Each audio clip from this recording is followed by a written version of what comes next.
So today we're doing the final mock-up of the TJ Brutal Customs gas tank, hardtail fender, and hardtail sissy bar on my 2008 Honda Shadow Aero bobber chopper machine here. And the intent is that this is the final form of this motorcycle. It's been a couple different things over the years. It's been through quite a few metamorphoses, so to speak. And as much as I'd rather do everything on camera, I had to do some of this work off, kind of behind the scenes, because otherwise this project was going to take way too long. Like, for instance, we got the original OG Lucky Aces 12-inch apes on here. These were these have been on the bike, or they were on the bike, probably the first or second video I ever did. We threw on some extended throttle cables, the extended clutch cable, brake lines extended, and then coming around to the back, one of the other things we did is we threw the hard struts back on here, which I'm not a huge fan of, but we're using the Springer seat. So hopefully, maybe I'll have a different experience than I did last time, because my foot peg condition, or foot peg situation, position, that's the word I was looking for, is completely different than what it was before when I was rocking these hard struts. And also, last time I had the apes on the bike, I did have the forward controls still installed, so this is a completely different rider triangle. I'm hoping it's going to work out.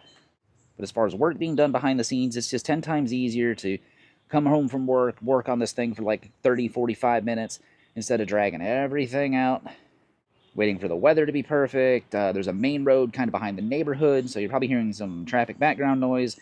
Birds are chirping, neighbors making noise. It's a lot easier for me to take things in little bites as well, which unfortunately we had no choice, because otherwise this was not going to get done. Because we also drilled and tapped the mounting holes for the TJ Brutal Customs gas tank, and that's probably the first thing we're going to put on here. And then we'll move around to the rear and address the fender and the sissy bar. Now these bolts are 3/16 by, what is it, 16 thread, I think. This one is like 1.5 inches or 1.25 inches. Probably don't want to drop it. Threw some thread locker on these guys before I snug them in the holes and try to keep these things from rusting as best I can. Same thing up front. This one actually came, well, that's one I got from the local hardware store. This one actually came with the what do you call it? The gas tank, the max fuel kit. So, word of warning though, if you got anything on your bars, like in my case this tachometer, take it off before you drill and tap this hole so you don't go in at a slightly goofy angle. So I went in at a slightly goofy angle, so it should still work. I'm feeling confident about it, but I guess we'll find out today. So I'm going to go ahead and take these bolts out of these holes right here. Take our TJ tank. Set that kind of where it needs to be. Get her lined up as best I can. That looks fairly good. Going to grab our rear bolt. Go ahead and screw that in. Did have to drill and tap these. The kit does not come with a tap, but I found the $9 one from Lowe's Home Improvement. Did the trick. So we're just going to snug that down. Final mounting is going to include a lock washer and probably a rubber washer to protect the paint, but for just what we're doing today, if we just snug it up, that should be fine. The front one is a little trickier to get to, so we're going to try to use a good old Allen wrench to see if we can kind of get this guy started.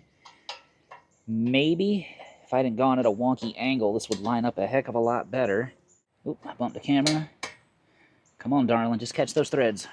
Oh my goodness, I might have botched this whole thing. Much later. So that's exactly what I was talking about as far as taking the crap off your bars, making sure you drill these things straight, because I goofed it up. The threads look good here, so I'm probably going to have to open up the mounting tab on this on this gas tank, which I kind of don't really want to do. Either that or slit the front where we can slide it and tap the bolt down on top of it. But we'll probably open the hole up a little bit, and I'll probably go ahead and do that off camera so I won't bore you guys with all the details. But as far as from a mock-up perspective, pardon all this, I've been sweating on this tank. I need to go ahead and clean this whole thing up, which we're going to do before we line it. But this is how it's going to sit. In case anyone was wondering what the TJ Brutal Customs gas tank sit on the backbone of the 750, this one's an Aero for sure. And personally, I'm a big fan of the TJ Brutal Custom products. I have their AIS Delete kit. I got their Velocity Stack, exhaust, foot pegs. And I've been extremely happy with their products, which is why actually I wanted to join their affiliate program. So there's an affiliate link in the description, or if you go to shoptjbc.com and use code LuckyAcesWriting at checkout, you should save 15%. Full disclosure, I'll get a little commission, so if you'd like to support the channel, it's an amazing way to do it. And I know a lot of you guys have been clicking on that link, and I know you guys, some of you have been using that code, so thank you so much. You guys are freaking rock, man. So on the rear, I had to get a little bit creative. We're going to go ahead and move the seat out of the way, set that off to the side, because I'm using a lot of the existing fender hardware. Okay, the one I had on here was a shorter bobber style, and just the way it mounted, pretty much bolted up. The biggest issue, or the biggest thing here trying to use the hardtail sissy bar, is that this bike is shaft drive. So the final drive sticks out a lot farther than a chain would. So if you notice, the mounting point here on the side of the license plate bracket, compared to the mounting point here on the axle tube, there's a lot more space on the left than there is on the right. So the entire sissy bar has to shift over slightly. So this mount works, and we can definitely make this one work. You can see I was kind of scratching up my final drive test fitting everything. So what I ended up having to do, I ended up taking a grinder with a cutoff wheel on this thing. So if we look right here, let me get this bolt out of the way. That is what the sissy bar is supposed to look like. This is my hack job here. I also went ahead and I drilled and tapped the holes to 3/8, which the mounting hole for the sissy bar happened to be the exact same size I needed for the tap, which was perfect, because with the final drive in place, there's no way to get a nut back there. So this allows me just to bolt straight into the sissy bar. It's going to space it off from the license plate bracket, and I'll have to throw some jam nuts on here to keep everything nice and tight, but it will work. And 3/8 is the exact same size. We drilled and tapped the frame for the tank, so I already had the tap, so that worked out perfect. So what we're going to do is run that bolt through. See if we can start to get, there we go, a little bit of thread catch in there. Final installation will include probably Loctite, maybe a lock washer.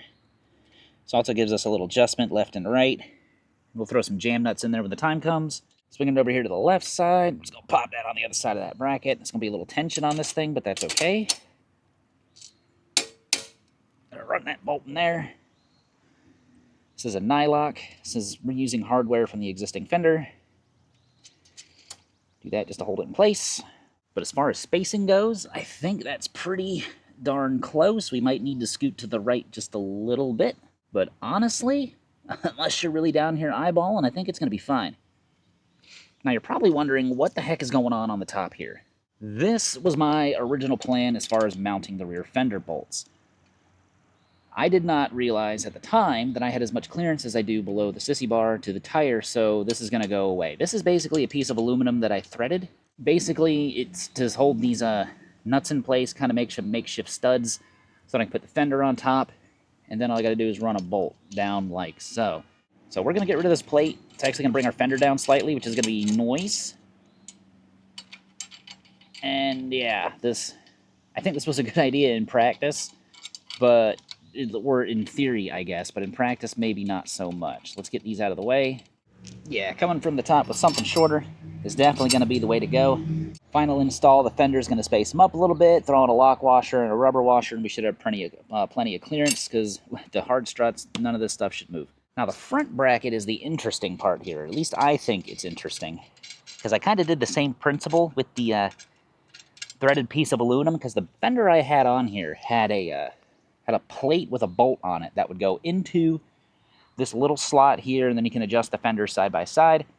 The new fender clearly does not, so I was trying to figure out a way to make it easy on myself to get this thing installed and still have adjustability without having a welder. So I did the same thing. I took some of this thin aluminum plate and drilled and tapped it. This bolt pretty much is a stud that's not going anywhere. So this will allow me to slip the fender over it, throw a nut in the lock washer. We'll probably get some nylocks when the time comes. And I test fitted everything before, so I know this is going to work. And this was pretty much the easiest solution I could think of. Because apparently I need to clear these ends up. Also, this guy I've been sweating on, got my little greasy fingerprints on. This will have to get cleaned up as well. This is all surface rust junk. We'll have to get sorted out. But essentially, drilling that hole right there, that's going to go in our stud in the front. And these two guys are going to be the fender support in the rear. Or I guess really on the sissy bar. So let's go ahead and see if we can get this thing mocked up. I'm just going to slide this over like so. It's going to sit on that stud just like that. Come in here probably from the side.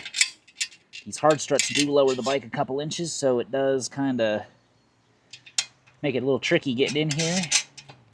And then the rear, all we got to do is got to bring this up. Slide our fender in like so. Take our bolts.